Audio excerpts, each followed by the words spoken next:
আপনি কে? চুপ! আমি ওর বড় ভাই। এই, আমার বোন তোকে ভালোবেসে বিয়ে করেছে আর তুই তার প্রতিদান এইভাবে দিচ্ছিস? হ্যাঁ, আজকে যদি আমার বোন সঠিক টাইমে যদি আমাকে ফোন না দিত তাহলে তো আমি বুঝতেই পেতাম না তুই এতটা অত্যাচার করিস। কিরে, মানুষ তো স্বপ্ন দেখে তারা কত কিছু করবে, আর তুই তুই আমার বোনকে ভালোবাসার ফান্দে ফেলে বিয়ে করে দিনের পর দিন এইভাবে অত্যাচার করতেছিস। কিরে, আজকে যদি তোর বোনকে কেউ এইভাবে অত্যাচার করতো তুই কি এটা মেনে নিতে পারতি? কখনোই পারতি না। শোন, যার যার বোন সেই বুঝে বোনের কি মর্যাদা আর বোনের কি ভালোবাসা। আমার বোনকে আমি অনেকবার মানা করছিলাম কিন্তু আমার কোনো কথাই শোনে নাই। সে কথা কেন শোনে নাই জানিস? তোর অন্ধ প্রেমে সে পাগল হয়ে গেছিল, আর অন্ধ প্রেমে তো বুঝতে পারে না যে ভিতরে তার এতটা নোংরা।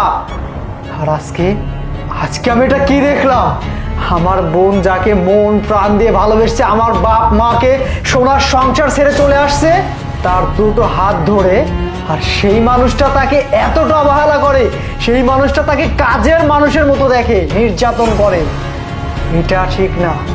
আমার বাড়ির কাজের যে মহিলা থাকে এর চাইতে অনেক সুন্দর পোশাক পরে থাকে, আর আমার বোনকে, আমার বোন আমার বাড়িতে রাজরানী হয়ে থাকছে। আসলে দোষটা তোর না, দোষটা আমার বোনের। আমি বোনকে অনেকবার বলছি, আমার কোনো কথা সে শোনে নাই, যার কারণে এই অবস্থা। কিরে, এখনো যাবি আমার সাথে নাকি এই জায়গায় দাঁড়িয়ে থাকবি? আর কত সহ্য করবি তার অত্যাচার? না ভাইয়া, আমি আর ওর সাথে এক মুহূর্ত থাকবো না।